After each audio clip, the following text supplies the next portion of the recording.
Saludos amigas y amigos del Eco Exploratorio. Mi nombre es Henry Rivera, gerente de exhibiciones del Eco Exploratorio y seré su moderador para el día de hoy. Hoy celebramos otro día más de nuestra edición del calor a través de nuestra página de YouTube de Facebook y a través de nuestra plataforma de Zoom por nuestro programa de ciencia virtual. Agradecemos muchísimo a todos nuestros auspiciadores por traernos estas oportunidades para llegar a la casa de cada uno de ustedes a través de sus dispositivos electrónicos para llevarles información muy importante, información científica de diferentes temáticas. Esta semana nos estamos enfocando en el calor, la importancia y la concientización ante este gran peligro que puede ser el alza en la temperatura, especialmente ahora que estamos entrando a épocas más llegadas al verano, donde pues la temperatura poco a poco va subiendo. Es muy importante mantenernos hidratados y estar pendiente también a nuestros niños envejecientes y a nuestras mascotas también para evitar alguna dificultad de salud debido al alza en calor. El día de hoy estamos con nuestro compañero, nuestro amigo del Departamento de Recursos Naturales, a Ernesto Díaz, con la presentación de resiliencia ante el cambio climático. Pero antes quiero informarles que si nos está viendo a través de la plataforma de Zoom, puede buscar en la parte de abajo de su computadora, de su pantallita de Zoom, donde va a encontrar la parte que dice Q&A, Q y A. En esa sección usted va a escribir todas sus preguntas para nuestro recurso del día de hoy y estaremos escogiendo algunas para poderlas contestar en vivo. Si nos está viendo a través de Facebook, nos puede buscar en el área de comentarios, donde va a encontrar que usted puede escribir ahí pues sus saluditos, sus buenas energías, sus mensajitos positivos, pero también sus preguntas para que también se puedan escoger alguna de ellas y contestarlas en vivo con nuestro recurso del día de hoy, el coordinador Ernesto Díaz del Departamento de Recursos Naturales y Ambientales.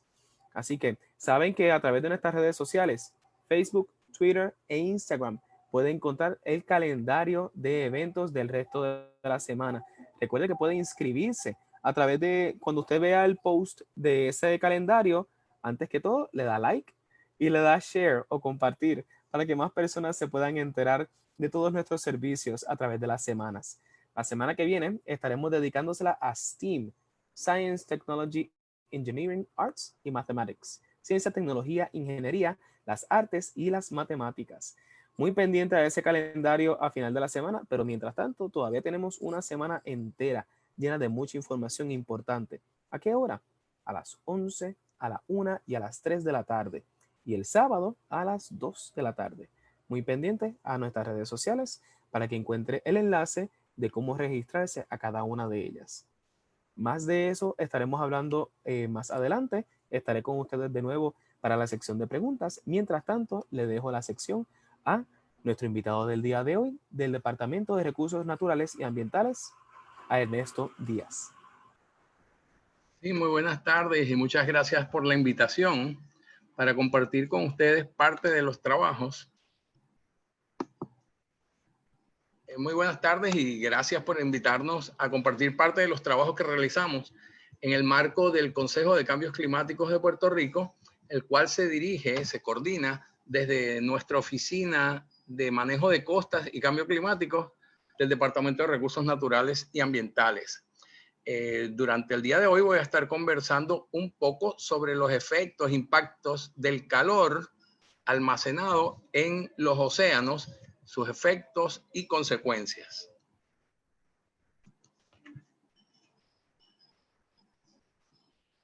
Okay. En primer lugar, vamos a estar conversando un poco sobre los paradigmas que ha establecido las Naciones Unidas para transformar nuestro mundo en un mundo sostenible. Se ha denominado este trabajo Agenda 2030.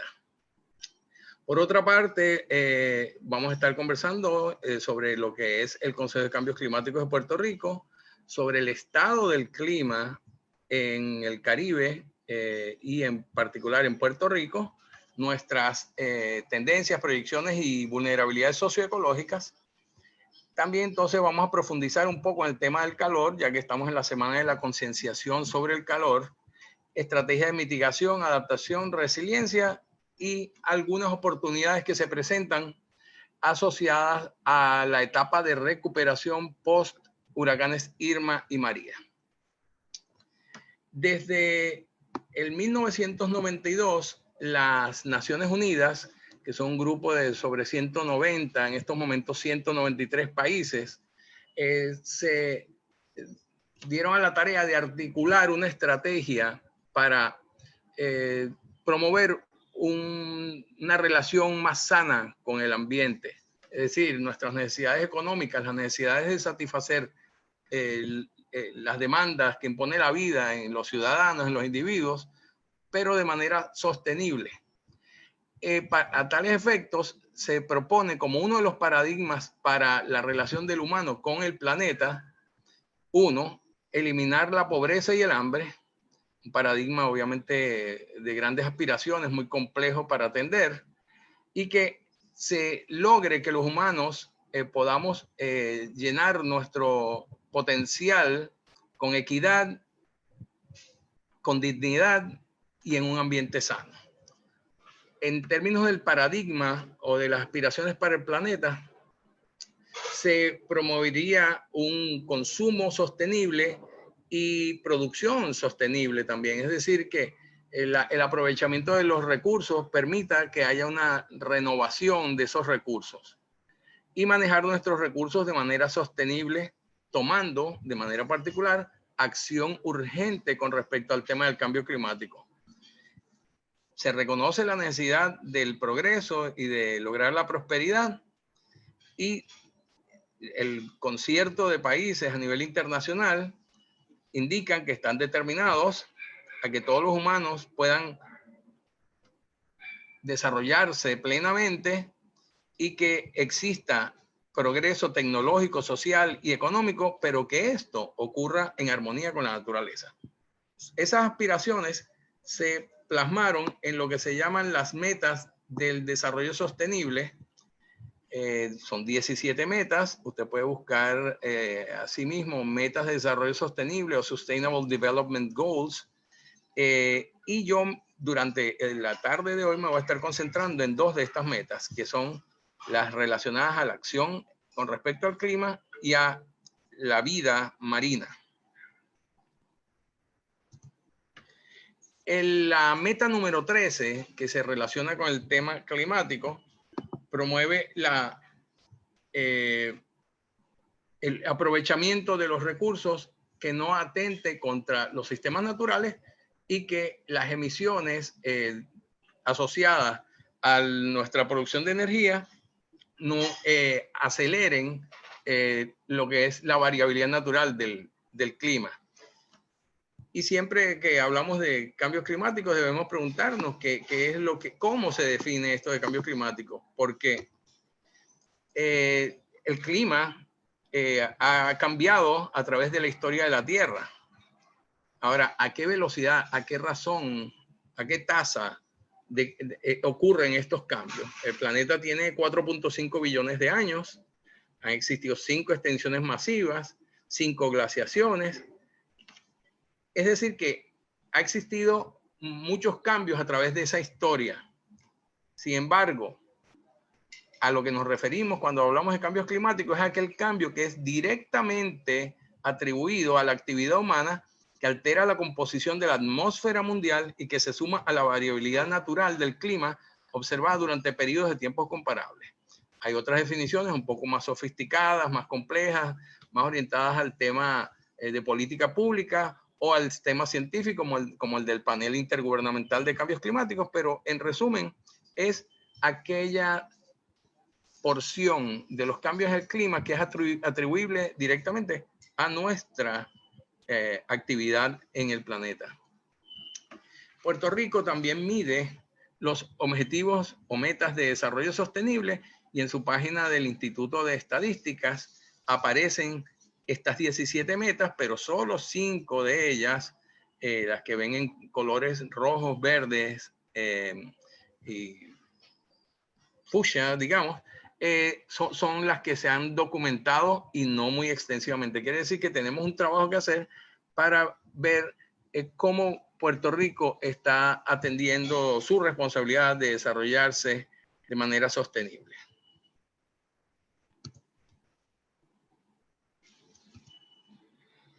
Desde el Consejo de Cambios Climáticos, que es una asociación voluntaria de sobre 150 miembros y colaboradores, evaluamos el estado del clima de Puerto Rico usando la mejor ciencia y conocimiento disponibles para identificar las vulnerabilidades socioecológicas y desarrollar estrategias de adaptación que contribuyan a desarrollar una sociedad más resiliente. Y sabemos que Puerto Rico es muy resiliente porque hemos enfrentado sequías en el 2014-2015, Zika, chikungunya, dengue, inundaciones, huracanes Irma y María, terremotos, así que somos resilientes, pero de cómo nos preparamos para los eventos que vienen a futuro y atendemos las situaciones en las cuales no respondimos muy efectivamente ante aquellos eventos. Pues el desarrollo de la resiliencia debe apoyarse en esa mejor ciencia y conocimiento y en las lecciones aprendidas de estos eventos anteriores, tomando en consideración de manera particular las proyecciones, cómo se anticipa que los nuevos eventos, los huracanes, otro tipo de eventos como inundaciones van a afectar no solo a la isla en general, sino nuestro municipio, nuestra urbanización, nuestras áreas residenciales, a nuestros vecinos, la escuela donde van mis niños, etcétera, etcétera. El Consejo de Cambios Climáticos está compuesto por miembros, individuos, representantes voluntarios de agencias federales, estatales, universidades públicas, privadas, investigadores independientes, planificadores, ingenieros, arquitectos, comunicadores sociales, abogados, profesionales de la salud, entre otros. Nuestros trabajos se desarrollan en 4 subgrupos. Uno, que es el que evalúa varios parámetros geofísicos y químicos, como temperatura atmosférica, precipitación, aumento en la temperatura superficial del mar, química oceánica, entre otros, y que esos datos, esa información sobre los cambios se le presenta al grupo de trabajo 2 sobre ecología y biodiversidad, el cual evalúa cómo las tendencias y proyecciones sobre cada uno de estos parámetros afectan a las diferentes especies, hábitats y ecosistemas, por ejemplo. En el caso de la sociedad y la economía, el grupo de trabajo 3 también se evalúa cómo los diferentes sectores, uso del terreno, la agricultura, la industria, la producción de energía, los abastos de agua, responderían a estos cambios. Y por supuesto, un componente fundamental de contar con estos datos, esta información, es comunicarlos. Y por ejemplo, el día de hoy tenemos el beneficio y la oportunidad, gracias al ecoexploratorio y a el Recinto de Ciencias Médicas y su Escuela de Salud Ambiental, que nos han invitado para compartir estos datos, esta información. Otro tema que se menciona mucho es el de la resiliencia. Y cuando hablamos de resiliencia, no es otra cosa que la capacidad de un sistema socioecológico para absorber estrés y mantener sus funciones durante y luego de efectos e impactos asociados al cambio climático, pero puede haber resiliencia a otros eventos. De hecho, un individuo resiliente es una persona que es capaz de superar un trauma de manera individual y quizás salir más fortalecido o por lo menos mantenerse funcional a través del tiempo. La parte 2 de la resiliencia climática es 1. Hay que adaptarse, reorganizarse y evolucionar según se hagan presentes esas condiciones que anticipamos y proyectamos y que nos preparen mejor para enfrentar impactos futuros asociados al cambio climático. A través del programa de manejo de zona costanera y del Consejo de Cambios Climáticos hemos publicado y están disponibles en la página que ven al fondo de esta transparencia el estado del clima que se publicó en el 2013, las guías de estrategia para la adaptación al cambio climático en Puerto Rico, ambos documentos bajo revisión y que serán publicados próximamente a finales de este año, Dios mediante, y un trabajo del cual estamos muy orgullosos. Es la primera ocasión en que el Caribe tiene su capítulo individual dentro del informe sobre el estado del clima de los Estados Unidos. Solicitamos al US Global Change Research Program que nos permitiera desarrollar nuestro propio capítulo, porque anteriormente éramos un par de párrafos en el capítulo del sureste y el Caribe, donde estaba Florida, Georgia, South Carolina, etcétera, y Puerto Rico e Islas Vírgenes tenían pues muy poco espacio dedicado, y además tenemos una realidad muy diferente por nuestra condición de isla. Les recomiendo que lean ese capítulo si están interesados en el tema de cambio climático y sobre la situación del país en términos de vulnerabilidades y estrategias de adaptación. Yo diría que este es el documento donde se mantiene la información más actualizada sobre estos temas a nivel de los Estados Unidos y particularmente acá en Puerto Rico. Este es un conjunto de gráficas donde lo que aspiro es demostrarle cómo el aumento en la población, que ya superamos los 7 billones de habitantes y que se proyecta que para el 2050 podríamos estar llegando entre los 8 y 10 billones de habitantes, tiene una influencia importante sobre lo que es la emisión de los gases, el consumo de la energía, la deforestación, todos ellos precursores del cambio climático. En la gráfica de la derecha superior vemos cómo durante los pasados 800.000 años la concentración de dióxido de carbono nunca excedió los 300 partes por billón. Luego de la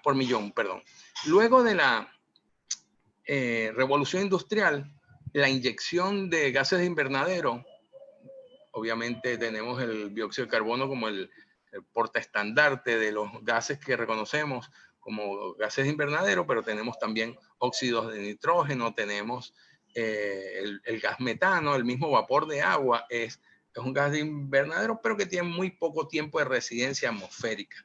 El dióxido de carbono, por el contrario, tiene muy largo tiempo de residencia en la atmósfera, y por eso es la preocupación cuando le estamos inyectando el dióxido de carbono a la atmósfera.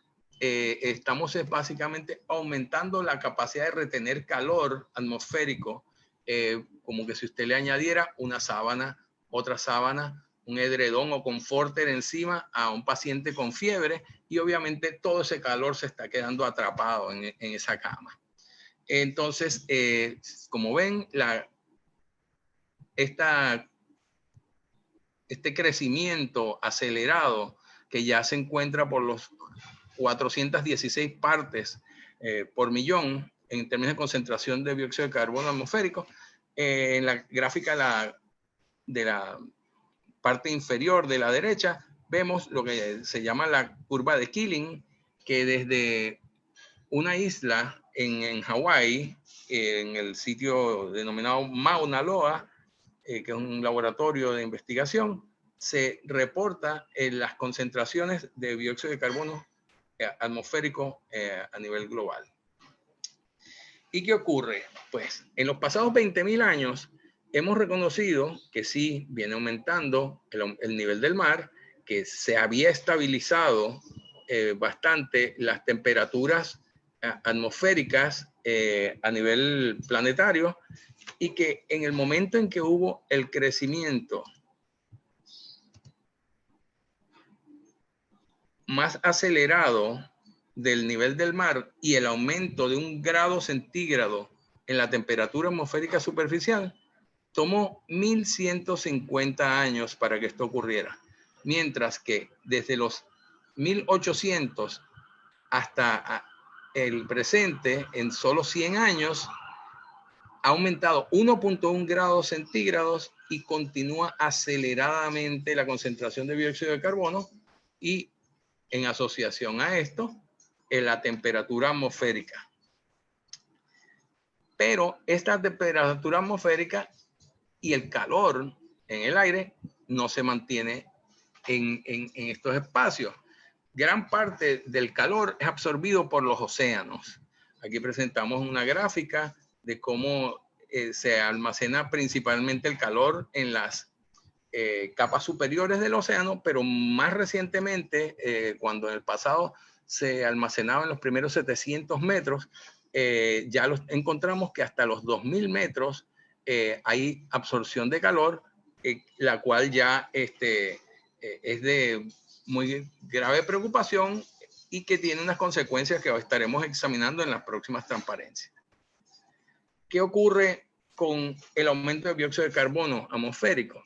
Pues aumentan las temperaturas atmosféricas, pero también las de la superficie oceánica. Ya indicamos que se está almacenando calor a mayores profundidades en el océano. Esto tiene efectos sobre el nivel del mar porque la molécula de agua se expande, sus 120 grados de enlace de hidrógenos con oxígeno, pues tienden a expandirse, y eso, al haber esas expansiones moleculares, contribuyen a un aumento que también viene asociado al derretimiento de permafrost, de glaciares y de hielo en tierra. Quiere decir que ese hielo que no está incorporado al mar y que se está derritiendo debido a las altas temperaturas globales, está aportándose como nuevo volumen que se suma al volumen de aguas oceánicas, y que junto a la expansión térmica han venido acelerando lo que es observado como aumento en el nivel del mar. Esto también produce blanqueamiento de los corales, algas tóxicas, tiene impacto sobre los hábitats. La acidificación de los océanos es más bien una reacción química del dióxido de carbono con el agua, se forman los bicarbonatos, el ácido carbónico, y eso afecta la capacidad de calcificación tanto de corales como de otros organismos calcificantes y las pesquerías. ¿Y dónde se producen estos gases? Estos gases se producen principalmente en las áreas de mayor de concentración de la población. 40% de la población mundial vive en las costas, y particularmente en las grandes ciudades que aparecen acá en este mapa, en las costas. 54% de esa población vive en ciudades donde se consume 70% de la energía a nivel mundial, y se producen 75% de los gases de invernadero que afectan el clima global. Se proyecta que al 2050, 68% de la población mundial vivirá en ciudades.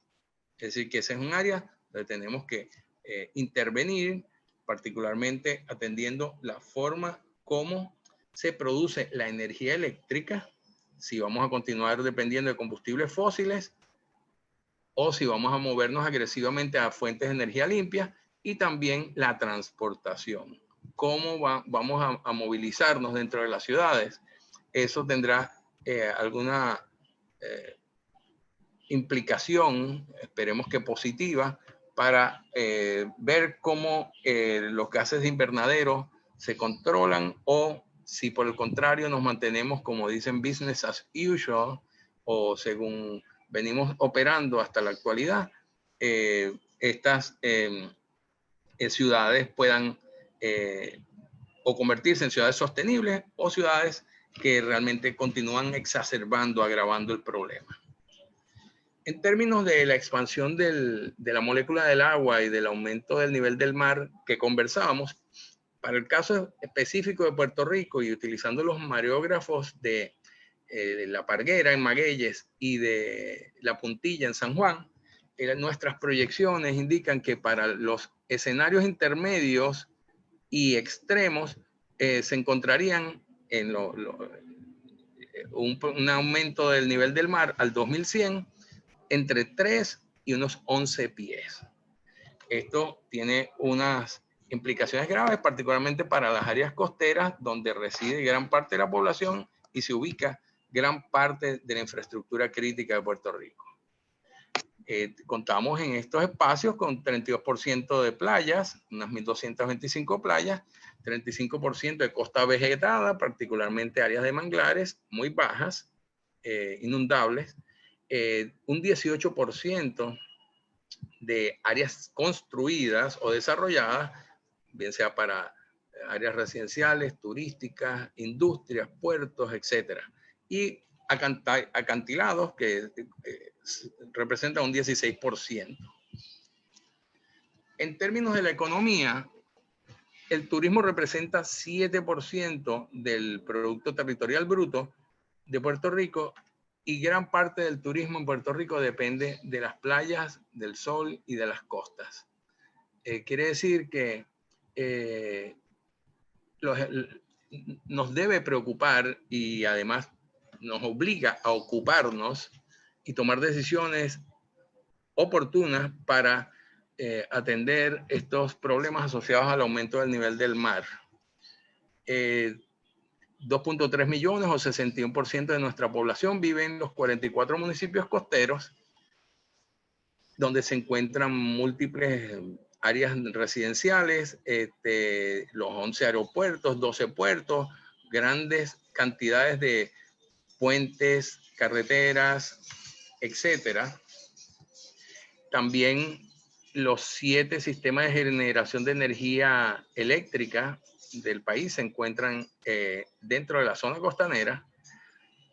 Los 15 cables de fibra óptica a través del cual se mueve toda la información del internet que entra y sale de Puerto Rico, así como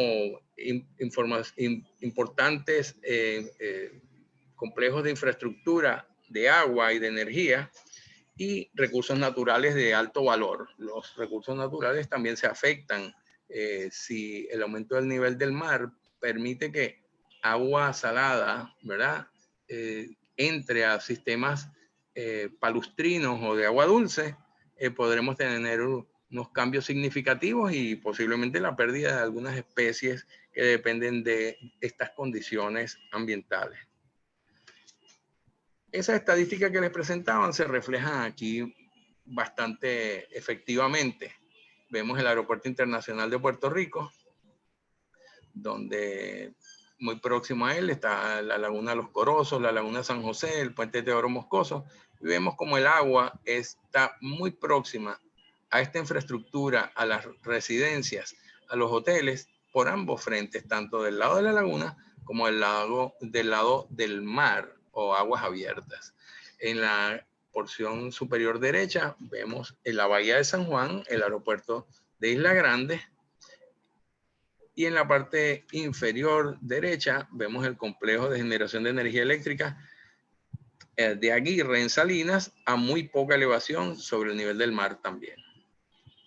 Esta es una serie de imágenes donde proyectamos, sin incluir mareas y oleajes, solo lo que llaman el agua muerta o still water, un aumento del nivel del mar de 1 pie en esta gráfica, afectando el Aeropuerto Internacional Luis Muñoz Marín. ¿Cómo afectaría un aumento de 3 pies al aeropuerto? Ya empieza a comprometerlo, y durante el huracán María tuvo situaciones que afectaron sistemas eléctricos y hasta inundaciones en la pista. Y recuerden que no es únicamente el aumento del nivel del mar, está las mareas y está el oleaje asociado, por ejemplo, a la marejada ciclónica y a los vientos, al oleaje, tormentas de invierno y en muchos casos también las lluvias. Entonces el efecto acumulativo magnifica estos impactos. Ya cuando hablamos de 10 pies, encontramos que el aeropuerto se encuentra totalmente bajo agua. Y es para preocuparnos, pero más importante aún es para ocuparnos en tomar decisiones oportunas. En el caso de los huracanes, Irma, María, pues todos tenemos nuestra historia, todos conocemos cuáles fueron los efectos, los impactos. El segundo día, luego del huracán María, nosotros salimos a empezar a diagnosticar cuáles habían sido los daños, y encontramos situaciones como estas en Rincón, en Barceloneta, en Mayagüez, en Humacao, en Palmas del Mar, y en la parte inferior derecha, en Punta Tuna, en Maunabo, como una mortandad masiva de manglares que todavía se mantienen en esa condición y estamos trabajando en un proyecto. Ya logramos el financiamiento para iniciar su proceso de restauración. Básicamente el agua pasó por encima de las barras de arena, por encima de las playas, inundó y la única salida que tenía estaba obstruida y entonces estuvo por mucho tiempo el agua en el sitio y pues los manglares no pudieron intercambiar gases y mantenerse vivos ante tales condiciones de inundación y murieron, al igual que ocurrió en Jobos, en Isabela. Voy a hablar ahora un poco más de cerca de los arrecifes de coral, y no solo por su belleza y por su rol ecológico, sino por su capacidad de proteger a las ciudades y a las áreas costeras. Aquí vemos el área metropolitana. Fíjense que cuando les mencioné que fuimos luego del huracán María a evaluar los daños en las áreas costeras, el daño estructural, es decir, los edificios afectados, las carreteras, los puentes que vimos afectados, eran áreas que no estaban protegidas por arrecifes de coral. En el área metropolitana vimos inundaciones, ciertamente, vimos arena que pasó por encima de las carreteras, pero no vimos el impacto directo del oleaje sobre las estructuras. Y es gracias a estos arrecifes de coral que se encuentran al norte del área metropolitana. Aquí podemos ver, déjame ver si podemos activar esto. No está activo el video. Pero podemos ver que en el caso de María, con oleajes de cerca de unos 25 a 30 pies que se aproximaban a la costa, en la medida en que se acercaron al arrecife de coral, estos fueron disipados y aunque la energía pasó y promovió las inundaciones costeras, el oleaje fue atenuado en estas áreas de arrecifes de coral. Y los arrecifes de coral, vinculándolo al tema del calor, se ven muy afectados, no solo por el aumento en la temperatura, sino también por la acidificación en estas aguas costeras donde los encontramos. Habíamos mencionado que nos encontramos ahora mismo en unas 416 partes por millón. Aquí tengo los récords del 7 de mayo de este año. Hace un par de días, la concentración de dióxido de carbono atmosférico reportada por Mauna Loa era 416.41, que es 2 partes por millón más que el mayo del año anterior. Y en el caso de los promedios mensuales, 3 partes por millón que el año anterior. Lo que vemos es consistentemente este aumento en las concentraciones de dióxido de carbono, que tienen el efecto de promover la acidificación oceánica por una parte, pero también contribuyen al aumento en la temperatura atmosférica superficial y en el almacén o almacenamiento de calor en los océanos. En la medida en que aumenten las concentraciones de dióxido de carbono y las temperaturas superficiales del mar, vamos a tener mayores impactos sobre los arrecifes de coral someros y, lamentablemente, de no intervenir proactiva y oportunamente, vamos a perder los servicios ecosistémicos como, por ejemplo, para la pesca, para la recreación, para el turismo, pero también los de protección que mencionábamos y de los cuales se benefició grandemente el arrecife, el área metropolitana. En síntesis, sí tenemos que promover la resiliencia de nosotros como seres humanos, pero nosotros somos altamente dependientes en muchos sistemas naturales. Para que esos servicios ecosistémicos de los sistemas que los sistemas naturales proveen gratuitamente a la sociedad se mantengan, tenemos que intervenir efectivamente en reducir los estresores o tensores que les afectan. Aquí en nuestras transparencias, casi al final de la presentación, presentamos un marco estratégico para la acción, un proceso adaptativo de planificación donde se discutan, ¿verdad? Con los ciudadanos, con las personas, con los usuarios, cuáles son las situaciones que enfrentan y cómo se benefician de los sistemas naturales, por ejemplo, cuán resiliente o segura o sostenible es su residencia, las vías que transitan, las iglesias a las que atienden o a escuelas a las que van sus hijos. Pues obviamente durante este tiempo de coronavirus, no estamos yendo a lugares de trabajo, etcétera, pero todos estos elementos son importantes de considerar. Se evalúan y se planifica y entonces se implementan las medidas. Esta es la fase donde estamos muy lejos de lograr lo que aspiramos. Hay que monitorear si la implementación es efectiva, manejar esos datos y luego realizar los ajustes que sean pertinentes. Yo creo que hasta el área de planificación o la etapa de planificación estamos haciendo importantes progresos para desarrollar resiliencia, pero estamos un poco atrás en la implementación, pero hay oportunidades y ya mismo se las presento. Vamos a concretarnos en uno de los casos, el de los arrecifes de coral.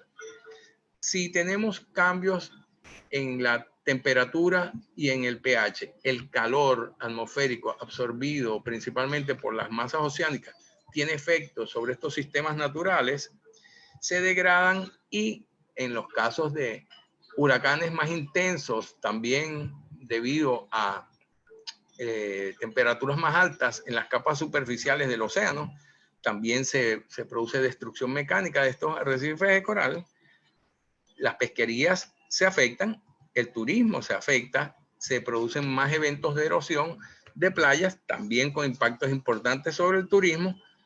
Y entonces estamos en el momento de desarrollar planes de acción. En estos momentos, junto al cuerpo de ingenieros, trabajamos en 2 estudios de viabilidad que permitirían intervenir proactivamente para mejorar las condiciones de algunas de las playas, pero si no trabajamos con las estrategias de atenuación de la energía, de reducción de los efectos, impactos de ese oleaje que sabemos que vamos a continuar enfrentando, no solo por las marejadas de invierno, sino también por marejadas ciclónicas y huracanes más intensos que vamos a estar enfrentando, y las estadísticas nos revelan que es así, que la mayor cantidad de huracanes que estamos recibiendo ahora son categorías 4 y 5, más allá de las categorías 1 y 2 y 3 que enfrentábamos en el pasado. Es decir, tenemos que prepararnos, tenemos que preparar y contribuir, ayudar, asistir, intervenir con los arrecifes de coral para que tengan la capacidad de mantenerse. Si podemos identificar especies resilientes a temperatura y a pH más bajos, lograr que haya más reproducción sexual entre estos entes u organismos vivos, ¿verdad? Que son los arrecifes de coral o los corales, y que entonces estas especies tengan genéticamente esa capacidad de absorber esos estreses noveles que están enfrentando. Pero también podemos trabajar con arrecifes artificiales y ganarle un poco de tiempo de crecimiento al arrecife, colonizándolos con especies resilientes nuevamente y tratando de imitar a la naturaleza en la creación de estos arrecifes artificiales o híbridos colonizados por corales vivos.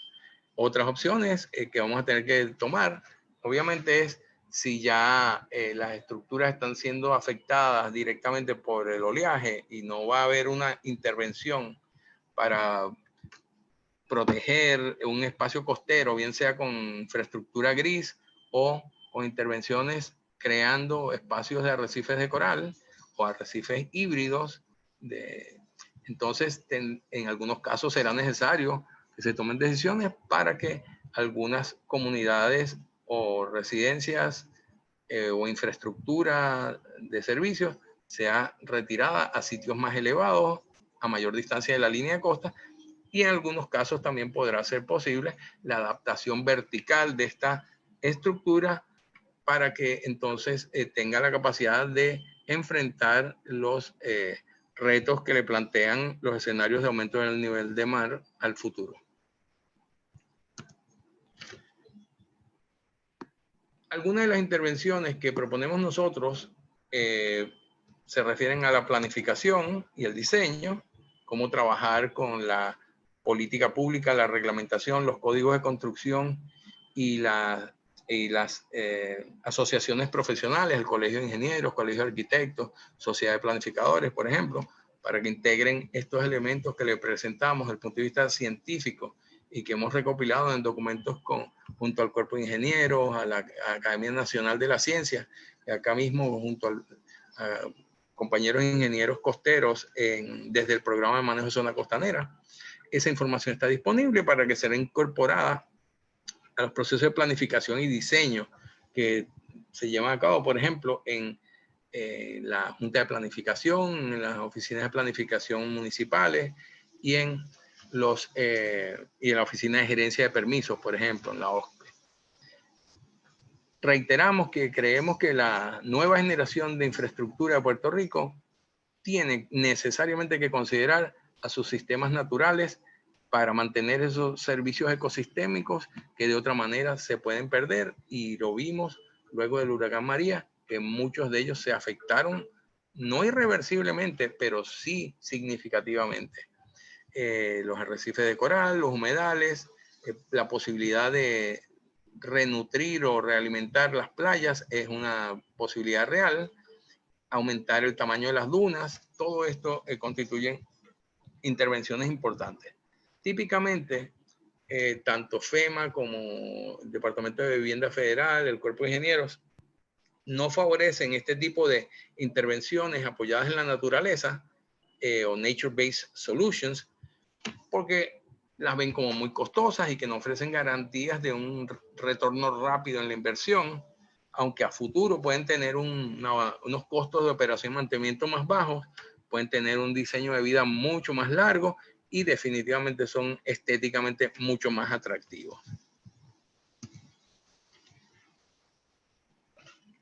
A corto plazo y en vista de que, aunque sabemos que no están llegando los fondos con la velocidad y la oportunidad que deberían estar llegando, es decir, que se hagan inversiones oportunas para atender situaciones que hemos enfrentado y que continúan ocurriendo, se deben tener entre unos 60 y 80 billones de dólares disponibles para el proceso de recuperación, tanto de la transformación de energía eléctrica, reparaciones, mejoras, construcciones de carreteras, puentes, de sistemas de abastos de agua, recuperación de áreas en las comunidades, de infraestructura comunitaria. Existen los recursos. Lo que nosotros llamamos la atención es de que existe la información y el conocimiento para ser incorporado a las nuevas inversiones que se realicen para que las nuevas estructuras que se desarrollen sean estructuras resilientes y que puedan ser capaces de adecuarse, de enfrentar los escenarios que nos presentará el futuro definitivamente, y no solo en materia de aumento del nivel del mar, sino también de eventos extremos de precipitación y sequías más frecuentes y más intensas. Presentaríamos como un tema importante de que si las estructuras sufrieron con un huracán categoría 4 como el huracán María, construir bajo las condiciones, reglamentos, códigos de construcción y normas que aquellas estructuras estuvieron construidas, quiere decir que nuevos huracanes categoría 4 o 5, o hasta se ha planteado la creación de una categoría 6 de los super huracanes, afectarían terriblemente estas estructuras. Entonces, ¿cómo se toman esas decisiones de cumplir al mínimo con la reglamentación o si aprovechamos esta oportunidad de la disponibilidad de estos recursos para desarrollar infraestructura más resiliente. Esos son algunos de los temas y recomendaciones que hacemos, y por supuesto el de utilizar e invertir en los sistemas naturales para tener infraestructura natural al servicio de nosotros en materia de protección, de reducción de inundaciones, de protección de vida y propiedad, como lo hicieron los arrecifes de coral durante el huracán Irma, pero que sufrieron y fueron afectados. Quiere decir que al igual que la infraestructura de energía eléctrica, acueductos, residencias, carreteras, puentes que se están reparando, tenemos que intervenir para reparar estos sistemas naturales. Nosotros hemos presentado ante FEMA y el COR3 varios proyectos para la reparación de arrecifes de coral, tanto en Culebra como en el área metro, y una petición bastante importante que hicimos para un segmento para todo el área norte de Puerto Rico. Y todavía no se ha tomado la decisión, no nos han dicho que no, pero estamos trabajando en que en materia de arrecife de coral, aumento de ancho de playa, aumento de volumen y tamaño de las dunas, así como en la recuperación de los humedales, se produzca inversión significativa que no solo preserve sus funciones ecológicas, sino que beneficie también a las comunidades y a la sociedad mediante la reducción de riesgos que lo han probado año tras año, evento tras evento, a través de la historia. Eso es todo durante esta tarde de hoy. Muchas gracias, y estaríamos dispuestos a contestar todas las preguntas que ustedes tengan a bien hacer. Muchas gracias. Muchas gracias, Ernesto Díaz, por estar el día de hoy con nosotros. Vamos a pasar ahora a la sección de preguntas, pero antes quiero enviar un pequeño saludito a todos nuestros participantes que estuvieron conectados a través de Zoom y Facebook Live. Gracias por estar con nosotros. En especial, quiero mencionar al Head Start y Early Head Start de Calley, y de igual manera al Head Start y Early Head Start de Orocovis, que han estado todas estas semanas bien conectados, especialmente a nuestros amigos de Orocovis. Muchos saludos de parte del Eco Exploratorio.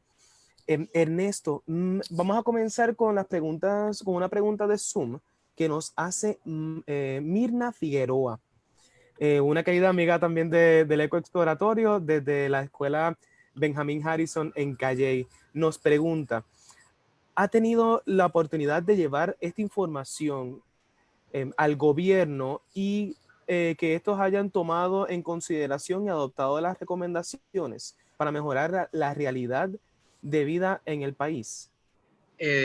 Muy buena pregunta. Sí, antes del 2007, los esfuerzos de llevar esta información al gobierno y a los entes encargados de tomar decisiones en el país se realizaba como de manera independiente y aislada, es decir, las universidades, los profesores, los investigadores llevaban esta información, pero no de una manera colectiva. Entonces, a partir del 2007, que la Universidad de Puerto Rico en Mayagüez convocó una conferencia, se llamó Enfrentando las consecuencias del cambio climático, se empezaron a lograr trabajos más en conjunto, y en el 2009 formamos esta alianza voluntaria que es el Consejo de Cambios Climáticos, y empezamos a presentar los informes. Se han preparado proyectos de ley, se han adoptado leyes, se han adoptado órdenes ejecutivas, y vemos que sí se han tomado en consideración estos elementos. Recientemente, en mayo del 2019, se adoptó la Ley 33 sobre mitigación, adaptación y resiliencia al cambio climático, donde vemos como que un poco más de movimientos lentos, pero sí en la dirección correcta. Y sí es un poco preocupante el que, aún contando con los datos, la información y el conocimiento, no estemos tomando unas decisiones más asertivas para que la infraestructura, la inversión, se realice de manera segura y que tenga una durabilidad mayor, tomando en consideración los escenarios que le estamos presentando. En síntesis, sí se ha presentado esta información, pero en muchos casos, si la reglamentación no exige un cumplimiento más allá de lo que, o no ofrece algunos incentivos, porque no solo es de manera coercitiva que tú puedes lograr el impacto de que se produzca la inversión y la adecuación que uno aspira, sino que también podría ser generar incentivos para quienes cumplan más allá de lo que exige la reglamentación en estos momentos. Creo que se debe continuar, y por eso mencionaba que estábamos como que todavía en esa fase de planificación y no nos movíamos más rápidamente hacia lo que es la implementación.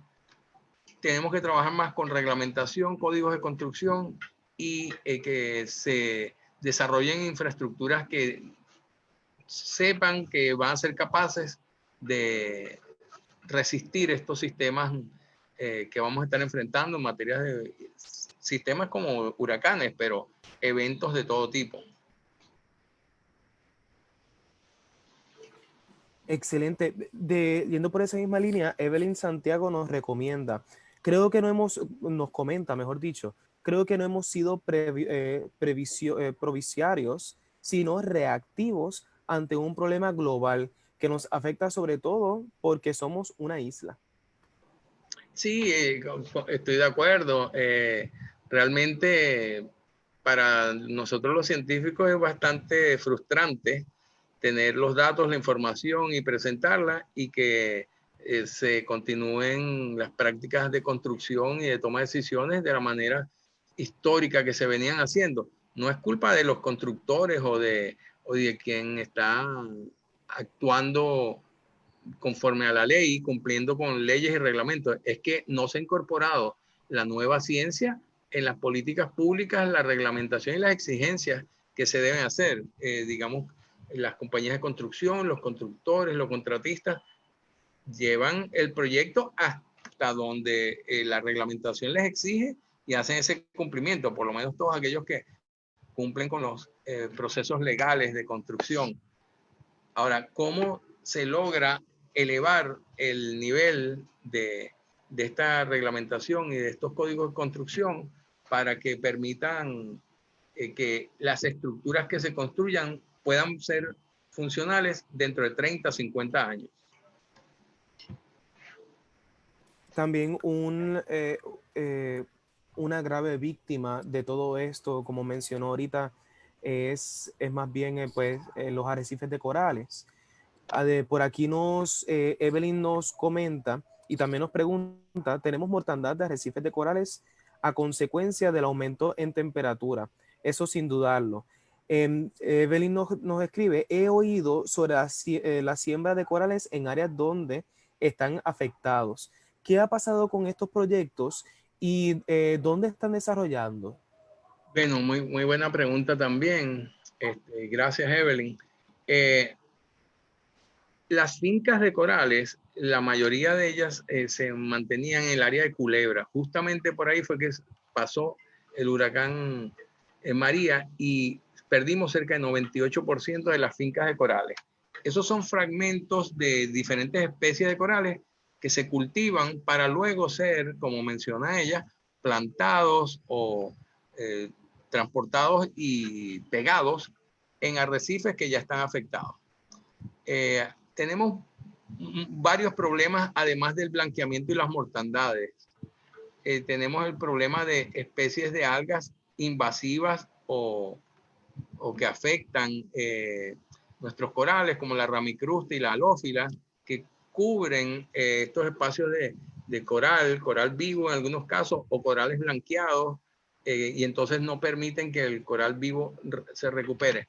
Pero los arrecifes de coral vienen sufriendo un deterioro global, particularmente asociado a las fuentes terrestres de contaminación, a la sobrepesca y en particular al aumento en la temperatura superficial del mar.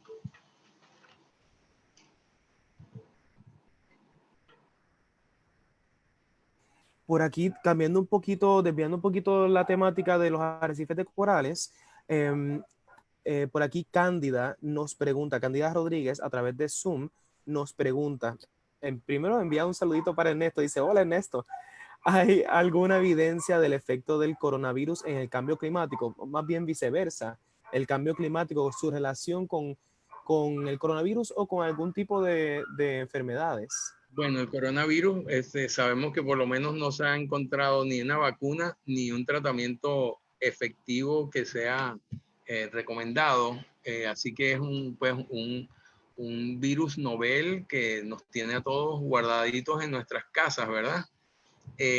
Pero lo que sí se reconoce en general con los virus es que no funcionan muy bien a altas temperaturas y que no funcionan muy bien tampoco en el medio marino. Quiere decir que la reapertura de las actividades marinas, observando el distanciamiento eh, social correspondiente, podría ser algo viable a corto plazo. No podríamos vincularlo directamente al cambio climático, pero sí podríamos indicar que el virus no es afín al calor o que el calor no le es un medio muy positivo para él propagarse. Por esa misma línea, Roxana Alejandra Rolón nos escribe, buenas tardes, ¿considera que la reducción de contaminación ambiental por cumplimiento de la cuarentena ayuda a las zonas urbanizadas? ¿Y qué cree que todavía estando en cuarentena se debería implementar? No, sí se ha monitoreado y se han notado algunos cambios importantes en las concentraciones de óxidos de nitrógeno. Sin embargo, como mencionábamos al principio de la presentación, el dióxido de carbono, las concentraciones son de larga persistencia en la atmósfera y al tú tener un gas que ha venido aumentando exponencialmente y que ya superamos las 400 partes por millón y seguimos rapidísimo inyectándole gases de invernadero al planeta, el cambio en dióxido de carbono no se nota, no se va a detectar. El de gas de metano sí se ha detectado y el de óxidos de nitrógeno también. Definitivamente el planeta ha tenido un respiro con estos 60 días de cuarentena que hemos tenido. Eh, Ojalá que los que han podido tomar este tiempo para reflexionar, pues nos aproximemos de una manera más amigable al ambiente una vez retomemos nuestras actividades cotidianas.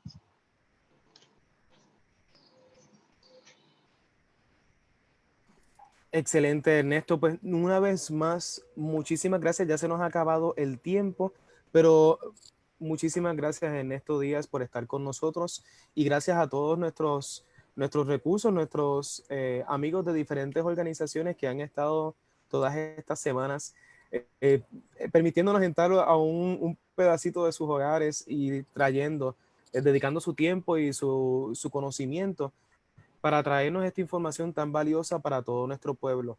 Y pues le damos un gran saludo a todos nuestros visitantes a través de la plataforma de Zoom y de Facebook. Y más adelante, cuando nos estén viendo por YouTube, muchas gracias por estar conectados y seguir con nuestra ciencia divertida y el programa de ciencia virtual del Eco Exploratorio. Quiero algún mensaje final, Ernesto, para todo nuestro público. No, el gran trabajo que están realizando de uno comunicar efectivamente la ciencia a la ciudadanía, de hacerlo de una manera amena, agradable y que durante estos tiempos de cuarentena el ciudadano, los estudiantes, los maestros puedan tener esta plataforma para comunicarse y para tener acceso a esta información es algo muy valioso. Así que muchísimas gracias a ustedes por el excelente trabajo que están haciendo. Gracias nuevamente. Y también pues aprovecho ahora para pues anunciarles el resto de los webinars de esta semana. A las 11 de la mañana nos acompaña nuestra ecoexploradora y coordinadora STEM, Michelle de Jesús, quien nos va a estar hablando sobre el afloramiento de algas. ¿Qué tiene que ver el posible aumento en crecimiento de algas en el océano, en las aguas, con el calor? Pues sintonicen a las 11 de la mañana con nuestra ecoexploradora Michelle de Jesús para conocer. Después le sigue nuestra ecoexploradora también, Lorna Salamán, con usando la tecnología para entender el alza en temperatura. Ese aspecto de la tecnología y cómo estudiamos el cambio en temperatura y cómo podemos comunicarlo a través de, pues, por supuesto, la tecnología. Y finalizamos el día con Caribbean Hurricanes and Their Impact in Heat, con el doctor Teddy Allen. En esa ocasión nos va a estar acompañando el doctor Pablo Santos del Recinto de Ciencias Médicas de la Universidad de Puerto Rico, y hago la salvedad de que este webinar será en inglés. Muy importante que tengan eso en consideración. Muy importante que cuando encuentren esta publicación, ¿en dónde? En estas redes sociales, Facebook, Twitter e Instagram, van a encontrar ese código al ladito de la foto de nuestros compañeros y recursos. Es el QR code que pueden utilizar su cámara.